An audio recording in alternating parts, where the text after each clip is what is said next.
Hey there, everybody. Welcome back to my channel. Thanks for joining me today. If you haven't already, please like and subscribe and all that fun stuff.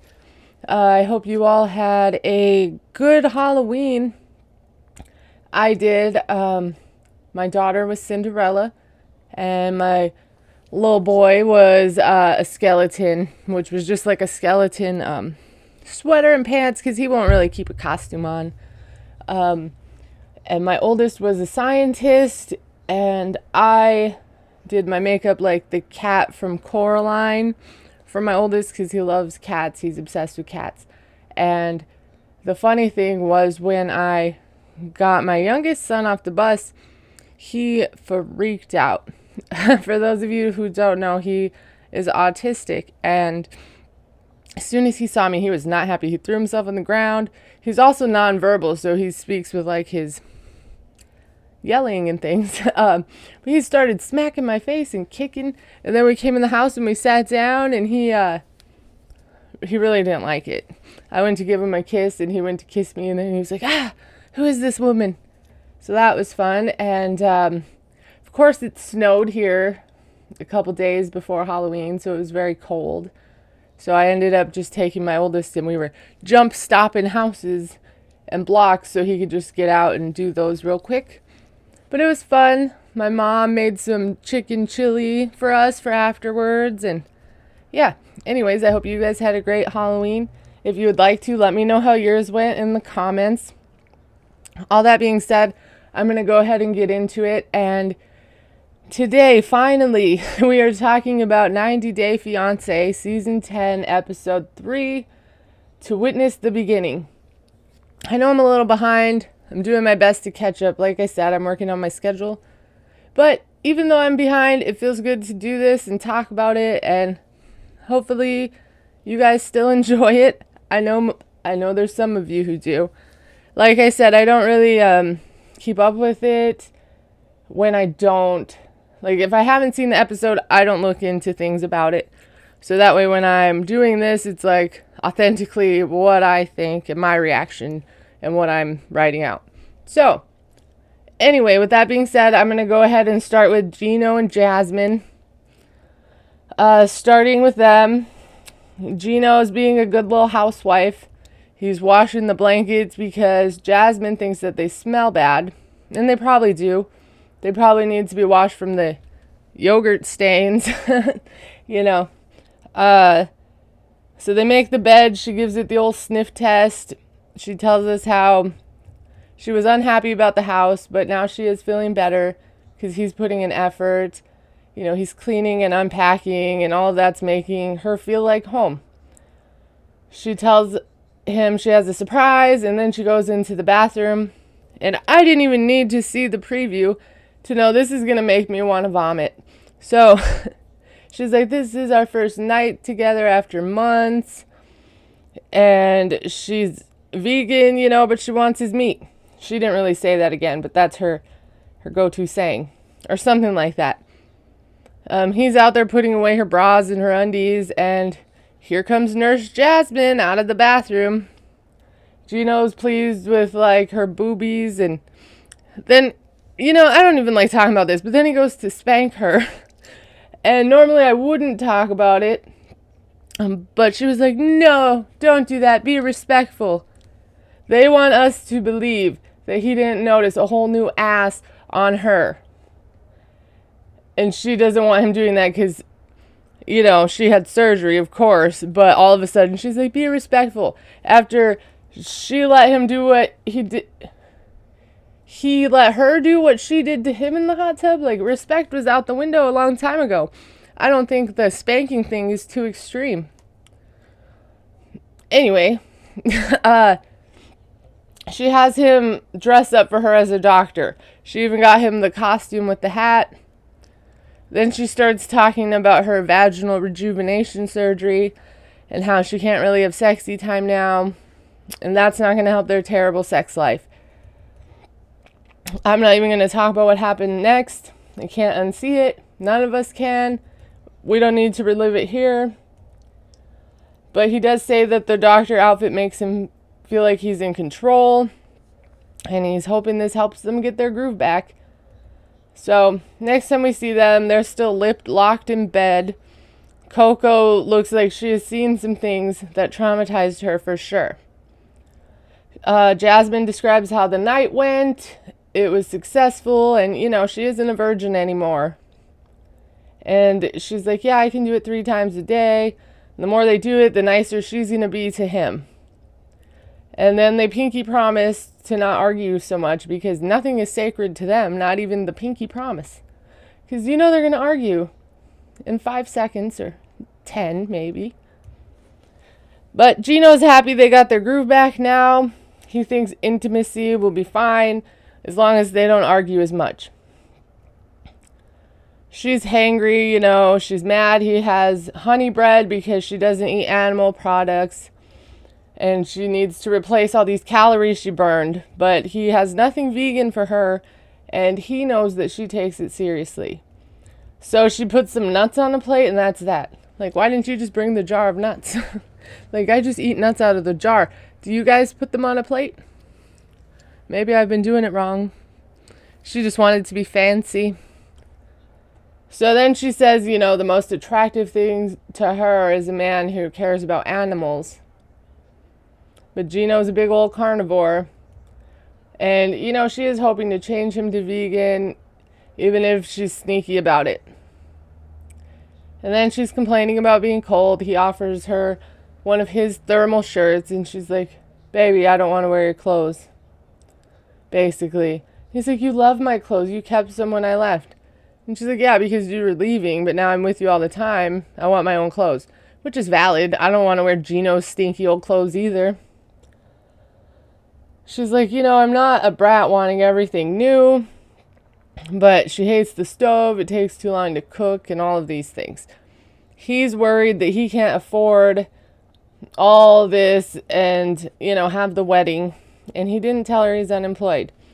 So he starts to tell her, like, she's his priority. He needs to be there to get her on her feet. And how he needs to give her all of his attention. So before she came, he quit his job. And they can live comfortably off his savings until they get married. And then he's going to get a new job. She puts her head down. She's like, oh gosh. And in true hypocrite fashion, says he shouldn't have made that kind of decision without telling her. And I'm like, that's true. Kind of like spending your wedding dress money on butt implants. And she's like, we moved here instead of Panama because you have a job. And he's like, yeah, but I quit so I could be with you and get you on your feet. She tells us that she depends on him and she has people depending on her. So Gino is out here funding her life and her family probably. And she says he's jeopardizing her chance to bring her kids over because they need a sponsor and he needs a job. Then she says she's planning to bring her kids and her sister here. And, are we going to be financially prepared for that? And he's like, they have to budget and not spend on things that they don't need. And maybe just have a wedding ceremony and that's it. Apparently, the wedding is the last thing she's worried about. She just starts crying about how stressed she is.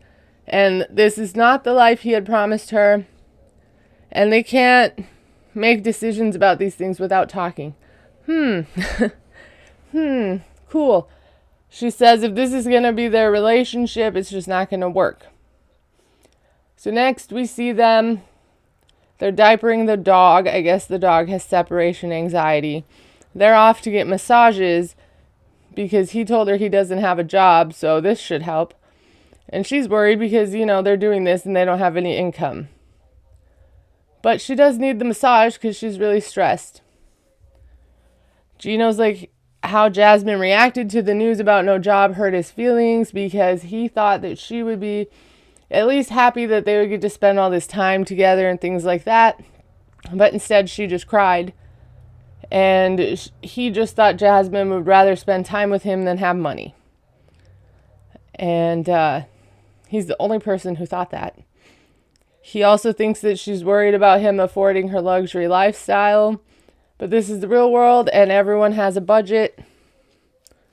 So then they arrive at the massage place. The room's cute. It reminds me of those cliche honeymoon hotels you see on TV or movies. And then they get undressed and they make that weird. I would hate to be these massage therapists right now. Like, it's so gross when they do sexy talk, and I can't deal with his voice. Like Gino's voice when he says, "You saw my banana last night," or whatever. Yuck. Gross. Could have went without that. So the masseuse comes in, and they're trying to remove his hat, and he's like, "No, don't touch it, oh my gosh." He's not about that life. He likes hats because they cover his bald head, basically. Everyone knew that. And he has a hat for every occasion. But he doesn't wear them in the shower or to sleep or when they're having their sexy time. She asks if, can we get massages weekly if it's in the budget? And he's like, yeah, or once a month. She starts laughing like the hyenas in Lion King at that. And I'm thinking, geez, I've had one massage my entire life, and that was because I got a free coupon for Christmas. People are spoiled. I want to learn how to be spoiled. I spoil myself. Anyway, she basically says he can spend his frozen food and junk food money on this now. Then the lady starts massaging Jasmine's booty, and she jumps, and she's like, no, not there, and says it hurts. And Gino's like, why, from the plane? She's like, what do you mean? And he wants to know why it hurts. So she's going to tell him now.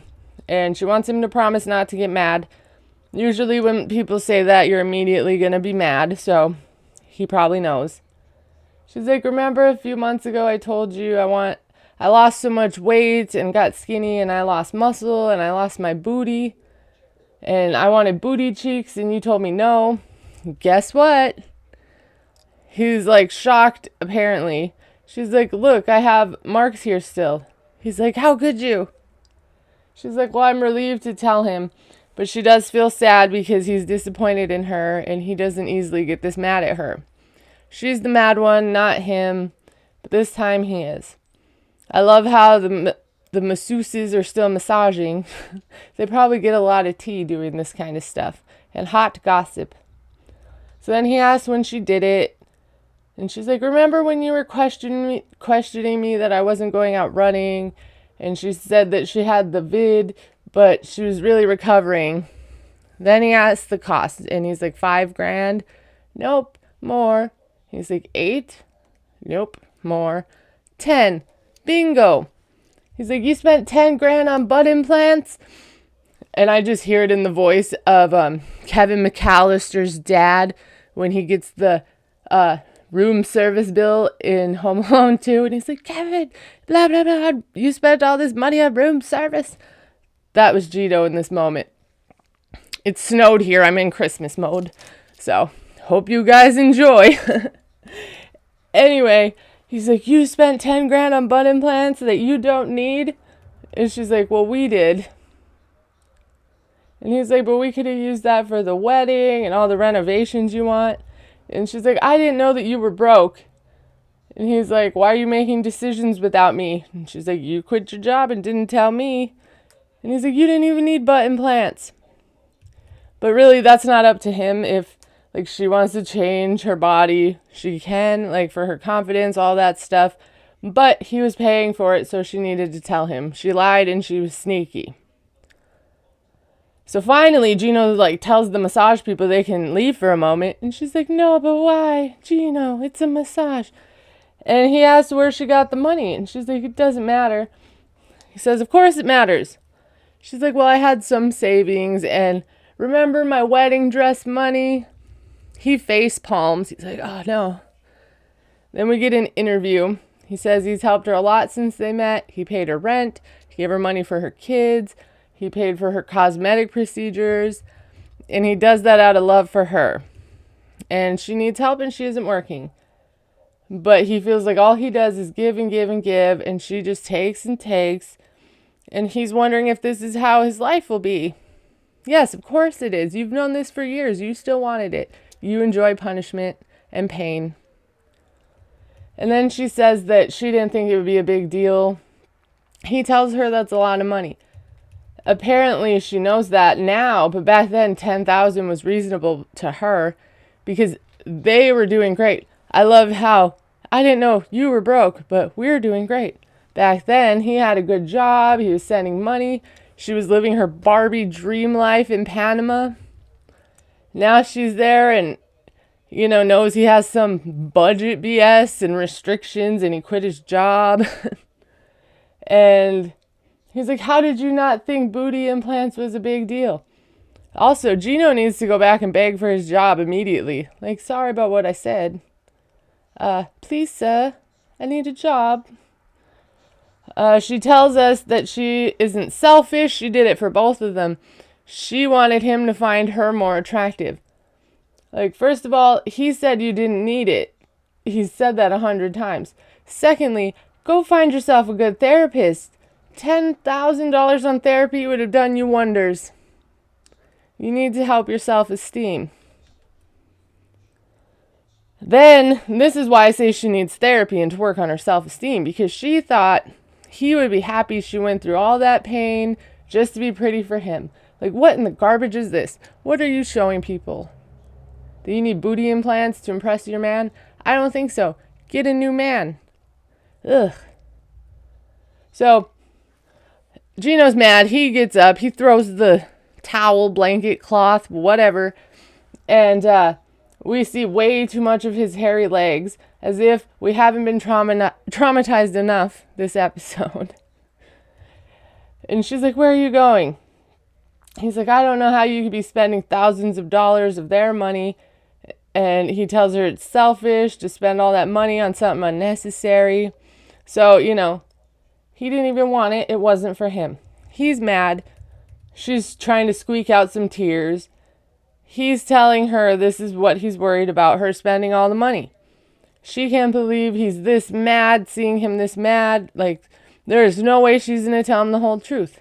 Like, oh, what's the whole truth, Jasmine?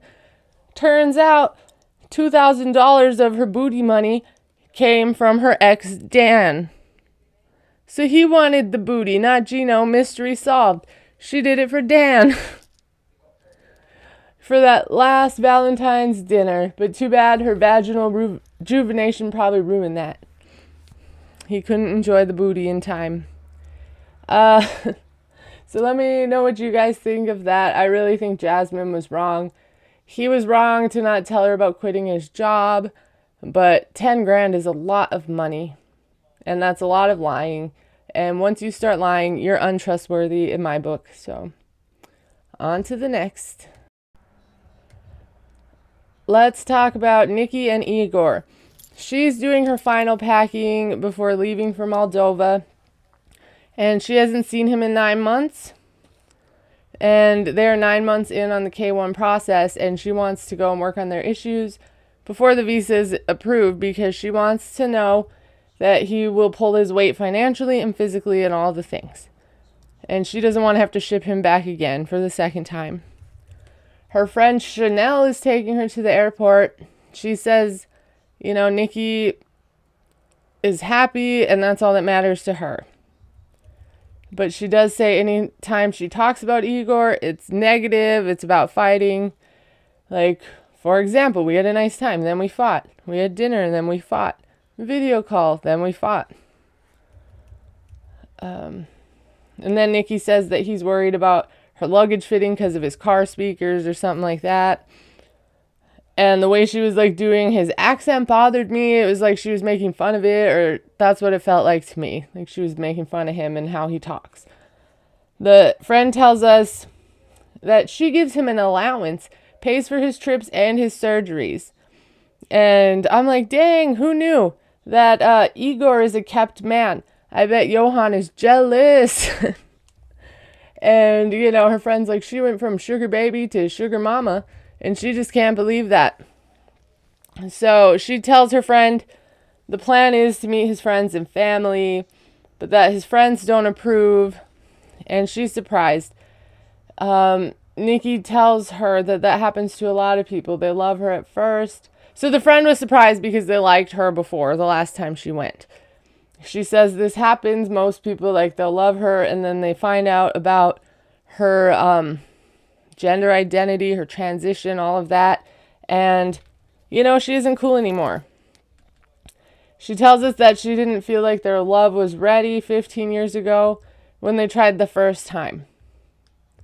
So now she's at the airport, her friend's giving her the pep talk, and she's like saying she's going to go and make sure he's in this for the right reasons because she doesn't want doubt. Then we jump over to Igor. He's excited for Nikki's arrival. He's cleaning. He says they don't talk a lot because of the time difference, and that causes them to fight. But her coming now is important for their relationship because they'll see how it goes with his friends and family. He says the last time she was there, he wasn't ready to tell anyone that she's trans, but now he's more open-minded, and now he's looking at her as a woman. So he wants to give it another chance. He gets to the airport with a giant bouquet of flowers that I feel like she paid for and possibly ordered herself. After the information I just heard. He's nervous because it's the first time she's going to meet his family and friends since they know that she's trans. And, if that doesn't work out well, it could be bad for their relationship. She goes off to freshen up before she sees her man. Then she says he kisses like an 80-year-old man and follows it up with, when he sees me, he'll think he wants to spend the rest of his life with her crazy ass. I don't know why she wants him. He takes all of her money and kisses like an 80-year-old man. That's not what I want. Anyway, she makes her way out. He looked really weird to me with that little sweater tied around them big old shoulders. It looked like a scarf. But they see each other. They hug. He has the same expression the whole time. It was one of the most boring airport moments we've seen, in my opinion. I can't think of any more that I'd probably forget them if they were boring. So let me know. But this was up there. He says that she's there and he feels in love and then trails off and says nothing. And he's like, the first kiss in 9 months burned my lips. And she's like, well, maybe it wasn't your first kiss. And he's like, it burned because it was so hot. And then he gives her the flowers that she ordered. She acts surprised, like they weren't her choice. And she's just nervous. She wants to know they're in this together because they break up and get back together a lot. Next time we see them, they're leaving the airport and heading out into sunny Moldova, making plans to eat and sleep. Also, we learn that you can't match the unconditional love he has for her with anything in the world, according to her. I don't think she knows what that means, because he definitely conditionally loves her. And that condition is money, apparently. And also apparently, he wrapped the roses in the color of the trans flag, and he had no idea. Probably because she ordered them. I just know it. She asked them to use that tissue paper. Anyway, he was like, they're good colors. They managed to fit her luggage in the car, so that's good. She's happy about the nice weather. Apparently the first time she had ventured over there years ago to surprise her ex, it was a snowstorm, and that's when she met Igor. She starts touching him. He's pretending that he likes it, because apparently she knows what he likes. But he hasn't cracked one smile. He just looks like a hostage. Or like he's just going through the motions. I just feel like he's using her. And she asks him about what's going on with people coming to the engagement party. He's like, yeah, there's some people, but it won't be a big party, just close friends. He tells us this is the first trip there since they all found out that she's trans. And it's still, he's still stressed to talk about this to his friends, especially, the ones he would want to invite to the engagement and meet her. It's just stressful because the Nikki, because he calls her the Nikki, is his trans fiancé, and that's a big deal there. So they go to this restaurant. It's called Creme de la Creme.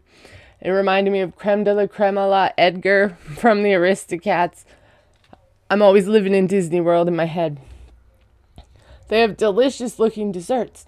And that it reminded me that I have never tried a macaroon, those little cookies, and I think I should. I know a place close to me that makes them, and one day I will stop there and have one. Anyways, he says being at a cafe with her makes him nervous because people are looking at her like, who is she? And, he's just projecting because he knows she's trans, so he thinks the whole world knows. But, they're sitting there and their hand touching and gazing at each other, saying how they've missed each other. And she's just glad to not be alone anymore, and she has someone to hold her bags. Then he asked about the flight and immigration, if that was easy. She said the guy was looking her up and down and was like, oh, are you here for business or pleasure? And that's when he thought she was a hooker or something. And then he tells us that women there only dress in full makeup and like dresses and things like that for parties. And Nikki is dressed to party 24/7. And it's strange for him and it draws attention. And she tells him, oh, I can't wait to see what you have planned for me. And he's like, yeah, it's going to be better to do our plans during the day and not at night because of how people are reacting. And she's like, are you afraid to take me out in public at night because he's scared of people will judge her for how she looks, or they'll be able to tell that she used to be a man. And he says it's about her makeup and her clothes because she looks like an adult film actress. And she's like, okay, well, that's better than a man or a trans or a dude. And he's like, oh, okay, trans adult film actress. Huh? Like, oh, you're right. You look like that too. He says most people there don't accept trans people, and he's worried about her safety. She says, 17 years ago, she didn't have, the super feminine face or voice.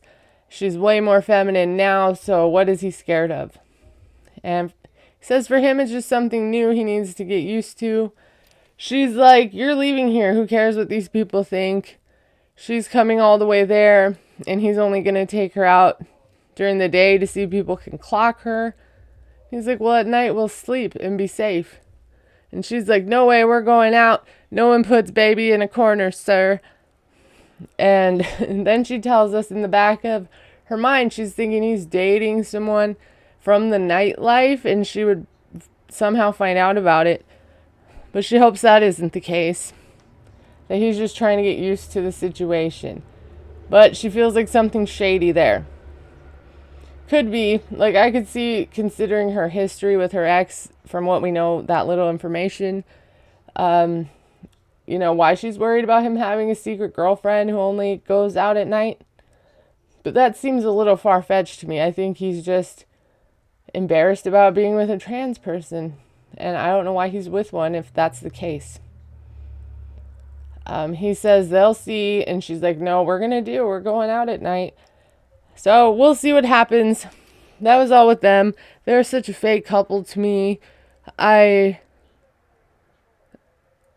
don't understand why anyone would think that, he's in love with her. I can see her being in love with him, but I feel like he's using her for sure. Her for sure. That rhymes. All right, guys, next we're going to talk about Rob and Sophie. They say 89 days left, so this is morning one. She's having a hard time with the no bathroom and the terrible lighting and the terrible lighting in the one that she shares with everybody. Also, she's like, if I have to wake up to pee and it's raining, she has to go out in the rain. Rob responds with, well, it never rains in LA. That's not the point. But he does make her some coffee to start their day. He's happy everything's going well despite the elevator hiccup, and he's just happy to wake up with her. She says that she slept well until she woke up and was like, where am I? Who is this? What's going on? They talk about how he was all about getting some loving and she just wanted to sleep, but it sounds like he got his way eventually. Then they're talking about the bathroom again. He's like, we don't have a bathroom. You're used to all these nice places like London and Dubai and Spain and all this bougie stuff. You're like, excuse me, sir. It is 2023. Toilets are not bougie. They're pretty standard. And she's like, what's bougie about wanting a bathroom? And tells him it's normal. It isn't normal to not have one. She's like, we were raised differently, and, he gets defensive about where he lives. She doesn't want to be too much and say how terrible it is, but it is. And he tells her he's going to bring her down to earth a little. She's trying to do her interview. He barges in. Why? Because he has to go outside to the community bathroom. He's like, you're not missing out on anything. You have everything you need, except a bathroom. And she adds to that list, we have no dining room, no chairs. He's like, well, if there was a bathroom inside the house, it would be dirtier. And I'm like, maybe they need a bathroom so they have a place to store all of that shit he is full of. Because he's making it sound like having a bathroom is more of an inconvenience. I would never want to give up having one. Oh my gosh, I have a phobia of porta potties, you guys. I would never want to give up for having one. I know it's a weird fear, but I don't like it. Anyway, she would like to live somewhere with a bathroom. And he's like, I told you we're not talking about this every day. Because talking about it will get old real quick because it makes him feel inadequate. And at least he knows that's what's going on. He's like, she's used to her family paying rent and taking care of things for her. And it's not how it works anymore. And he doesn't want to hear it anymore because as soon as she says it, he's in the wrong headspace. This guy also needs therapy. In fact, anyone on this show needs therapy. I think everyone does. But geez, he needs therapy because he should be able to care about his partner's needs and hear them without, when they have concerns, without getting defensive and, taking it the wrong way. She's repeating this because you're brushing her off and getting mad and defensive, so she doesn't feel like you heard her. But she knew what she was signing up for, so she can't be too mad. Then they're having a beach day at Venice Beach, one of his favorite places.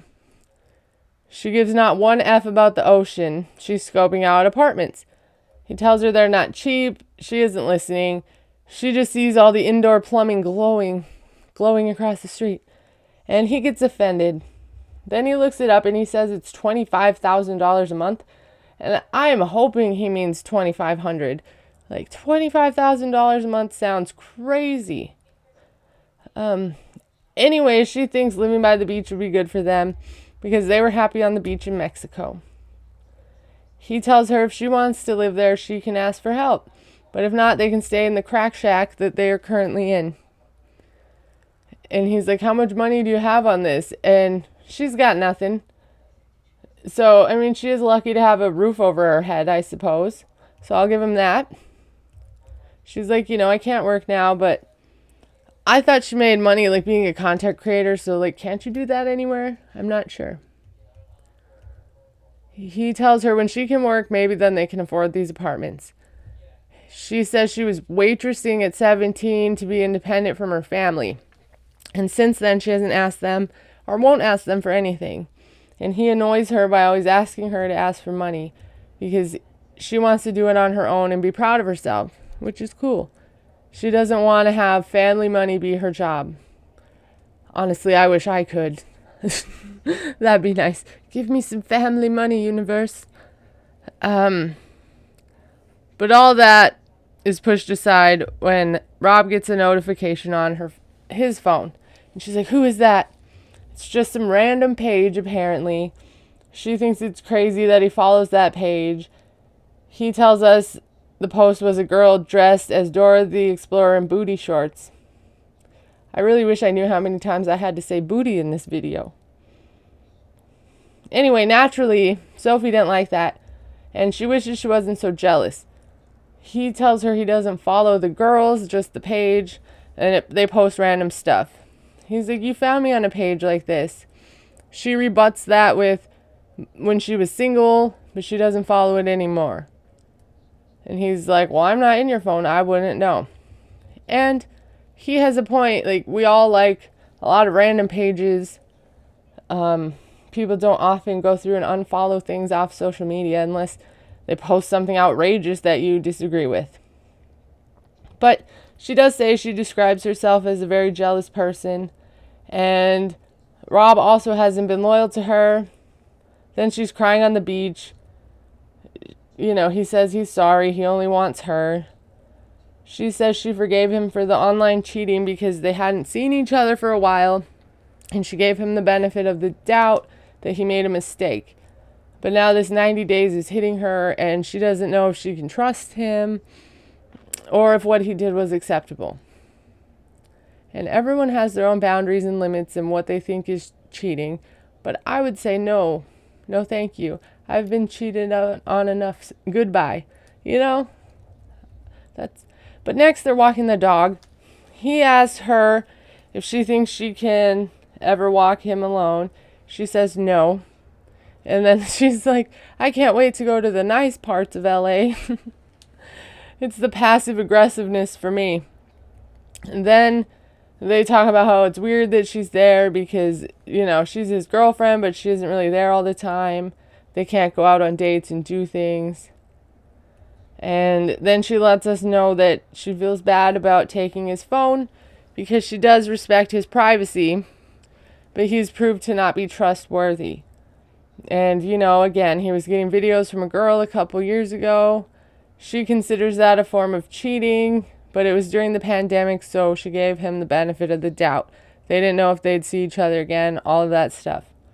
But we find out her last serious boyfriend cheated on her 8 times. So she's always wondering if that's going to happen again. And she doesn't want to wait till they're married to bring it up. So here we go. She says she's happy to be there and spend their lives together. But remember when you were talking to someone else online? Immediately he's mad and he's like, when are you going to let this go? She says they only have 90 days to see if this will work for them, so it's something they should talk about. Because if not, it's going to always be in the back of her mind. He's like, don't act like I cheated on you. All I did was respond to someone laying in bed at home one day. I think laying in bed is code for something else. In the middle of them not seeing each other for 7 months. So if it's in the middle, they only hadn't seen each other for 3.5 months. But it didn't last for more than an hour, so it's okay. She tells him he's downplaying it, and he says because he didn't do anything. She says he cheated. He doesn't think it's cheating. And that's why when you date someone, you should probably ask, what do you consider cheating? What do you consider cheating? Cool. And then match those things up. Then you know. But people don't communicate. So, he says he's never cheated on her. He was sitting home bored. Someone started sending him photos and video. Next thing he knows, Sophie's calling him, telling him someone's sending her the screenshots. But they worked through it. They got past it. He hasn't done anything since. And now it's just annoying him. He thinks she needs to give him credit for only having this one little incident when they hadn't seen each other. And she's like, well, I've had 0 incidents. I haven't done anything. And he says, you say that, but, you're still on dating apps. She says it was for friends. And he brings up how, his friends saw her and he wasn't using it for friendship. She tells us again about how she travels. She uses these apps to meet friends. He knows that. But his friend says he saw her on the dating part. And she feels like it's irrelevant. She wants to know why he's bringing it up when she asks him something. It's to deflect and to be like a competition and to match you. And so you can't be mad at me. You did this. It's manipulative. And he's like, well, you brought up the thing you worry about me, so I got to bring up the thing I'm worried about you. But, I'm not letting that get to me. She says that she's been loyal. He says he has. She can see the guilt in his eyes. She can tell he feels awkward. And instead of listening and apologizing, he gets mad and angry and defensive, like he always does. But she's going to go ahead and deal with that for now to get the green card or whatever she said. They are both too immature to get married. this is not going to end well. They both seem like brats. Okay, she's a brat and he's just probably damaged and traumatized and needs some help and some guidance and some self-love. But that's my advice for everyone. Anyways, thank you guys if you've made it this long. Don't forget to like and comment and subscribe and let me know what you guys are thinking. We're on the last couple here, so we're going to go ahead and talk about Ashley and Manuel. First thing we see is our guy sleeping with who? Rico Suave. It's day one. She says their first night was interesting. They fought about her witchiness and her dog, and then they made up and had amazing love-making session. That's called hate sex. She says that's how they express their love for each other. They always bang it out. So they like angry sex, I think, is what's going on. It's probably all they have going for them. She wakes him up so they can go to the store. He finally realizes the dog is there. He said that he had a lot of whiskey and they had a good time. So they're off to the store. She had no groceries. It was empty. There was tumbleweeds going through her fridge. And she only had cat and dog food. And she says that was because she was waiting for him to get there. They ask him what foods they have in Ecuador. He says a little bit of everything. She chimes in. She says he could eat the same thing every day. Rice, avocado, tomato, red onions, and sardines, which was weird, but cool, I guess. I don't eat sardines. Fun story. One time my oldest, he was obsessed with Cloudy with the Chance of Meatballs. And it's like they have sardine land and the whole town loves sardines. So my boy wanted to try sardines. And I was like, all right, bet. So I go to the store. I'm a good mom. Okay, I go to the store. I find all the sardines. I let him pick some. He takes them home. He sees this little tiny fish. He wouldn't try it. He was like, oh no. I'm like, good, just take a bite. It's great. Nope. And now I'll be like, you want me to buy you some sardines? Nope. Anyway, back to the story. Manuel's surprised when he sees baby carrots. And she's like, well, they cut them up so we don't have to. And he's like, wow, you guys are lazy. Like, has this woman never seen a baby carrot in her life? Because they are grown small, not cut up pieces of carrot, right? Is she the dummy or am I? I guess nobody's dumb. Don't come at me. But I'm just saying, like, they're little tiny carrots that have, like, not grown to adult carrots. So they're baby carrots, right? They're not chopped up. At least that's my understanding. Anyway, she's showing him the vegan meat for some reason. He's completely lost on that concept. But he says he has to respect that and adapt to living this way. Like, we do have real meat. It's okay. Anyways, they leave. She tells him they're going to have dinner with her mom later. And she uses that to ask if he talked to his mom about being in America. He hasn't. He hasn't even called her. She reminds us that his mom thinks that he's working. And she was never for him lying to his mom.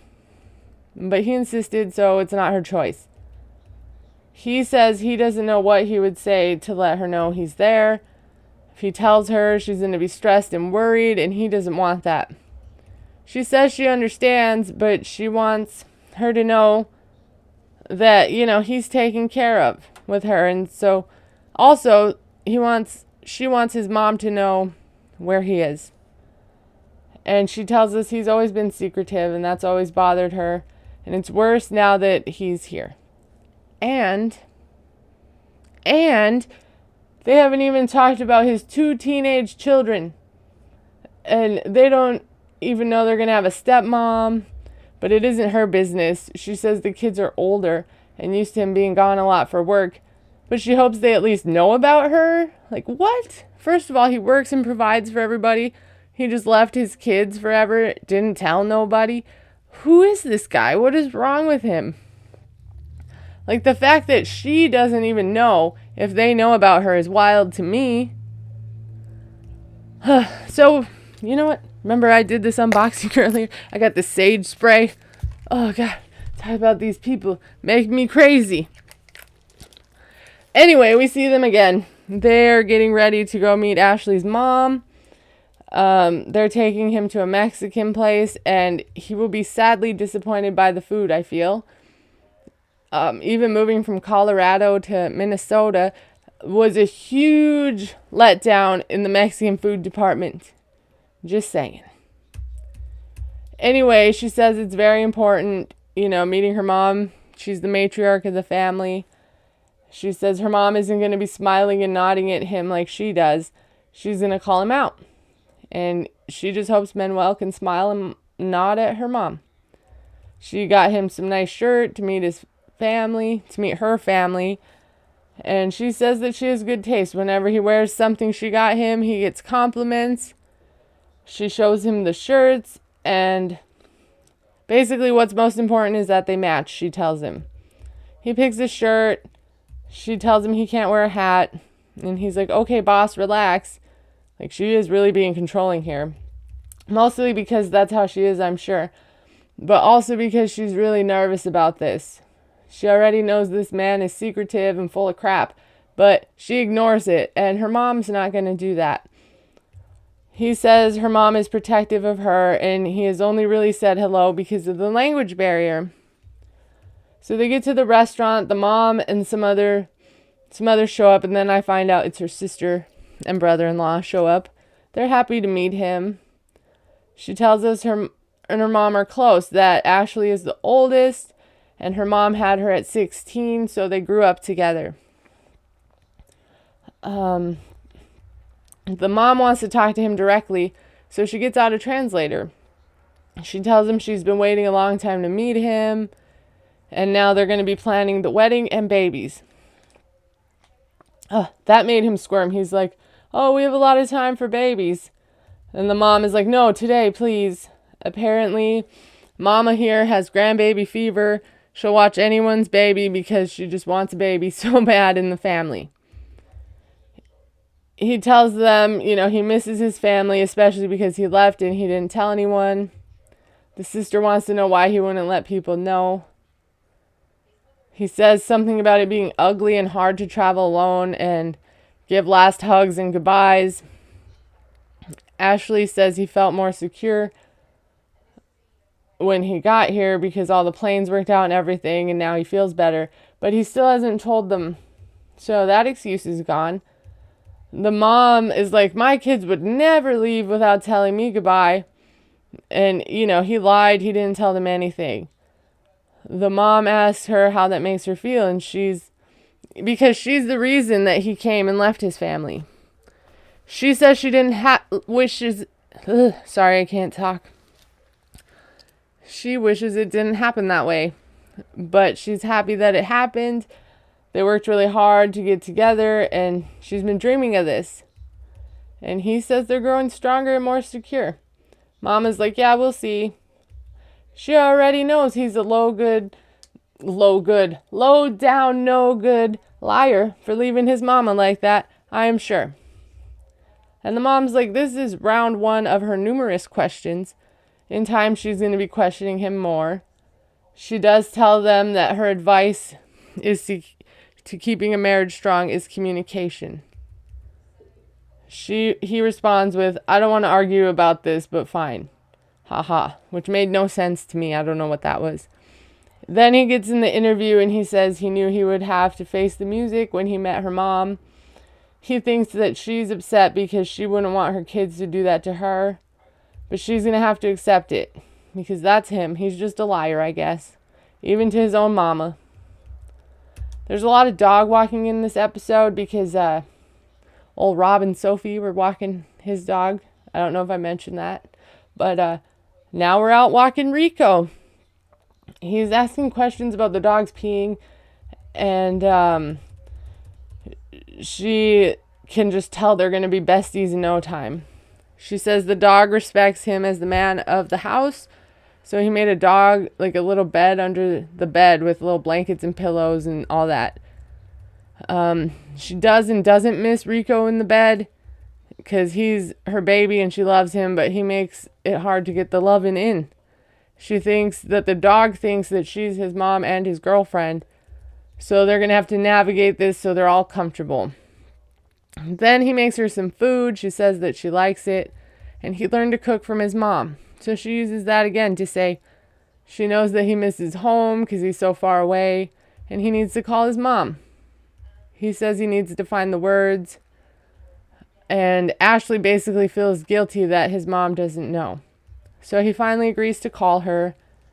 He says his family is always supportive, and they're used to him being gone for months to work, and it's very common there because he works to support them. But he feels bad because he misses his mom, and, he just knows she's so far away. He's also the oldest son. He didn't say goodbye to her because he didn't want to change his mind about coming to America. But he knows it'll be good for him and his family in the long run. So they sit down, they video call the mom. She sees both of them. They say hi. She calls her mother-in-law.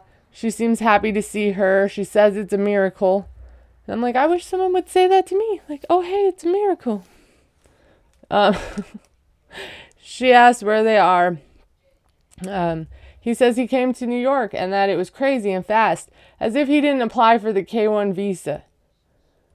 Even Ashley gives him a little bit of a side eye for a second. He tells her they couldn't say goodbye or anything. That's just how it is. The mom is like, you just left and didn't say anything to anyone? At this point, Ashley can't listen to these lies or this crap or something, because she leaves to let them talk. He says he's sorry, he knows it was bad, and he asks for forgiveness. She says, why didn't you say anything? He's like, sometimes things happen at, least expected moments. Except this, it took Jasmine 18 months to get her visa. There's no way you didn't know. But he also tells her it wasn't an easy decision. And she just says, she doesn't want him to forget the family he left behind. She loves and misses him, and even if he's far away, she knows she'll see him again.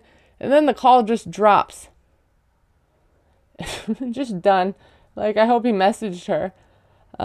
He says he's always been there for his entire family as the head of the household. And honestly, that just makes it worse that he just left and didn't say nothing to nobody. And he's also worried that now that he's in America, he won't be able to help them because he can't work. She's not going to support his family, I'll tell you that. But he has to make his own life, and that doesn't mean he's going to forget about them. Why do I not like him, guys? Something seems fishy to me. But I really hate liars, so it could just be about that. But I feel like something's weird about this guy. Something's off. All right, well, that was this one. I'm hoping to get through the next 90-day episode, hopefully before Sunday. We'll see. It's the weekend now. The kids are here all the time. Yay. But I'm hoping to do that.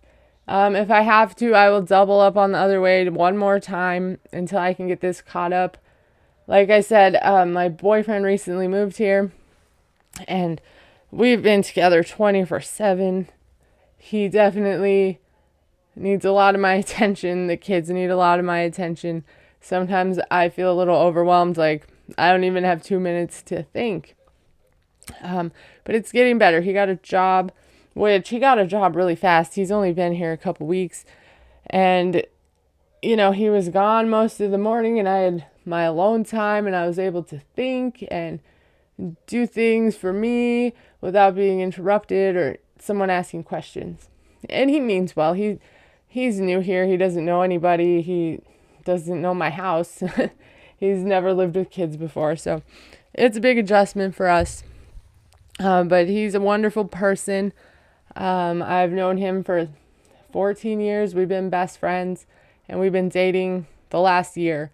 And I feel like all that time we were friends. It's like we wished we could be together, but it didn't seem possible. And guess what? Now it was. now is the right time. So we're working through it. Had really good times. We've had a couple disagreements. I have learned that I'm quite the control freak, and I have a schedule and a lot of order in my house, which I have to have because my children are autistic. But I didn't realize how much it would affect me to have to give a little bit of that away. I'm working through like trauma because I've had a lot of abuse from pretty much every man in my life. Now I have to trust another one, and for at least 3 years, I've completely closed myself off. Like, I've dated, but I didn't trust anyone.